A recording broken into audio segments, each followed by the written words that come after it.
The species name of that plant I write in the title. It's an important plant. So this is one species. I think I've done separate video of this already. It's one of the weedy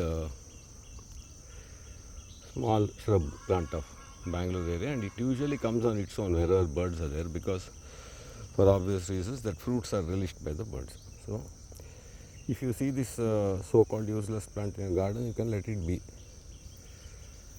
These fruits are cherished by the little birds.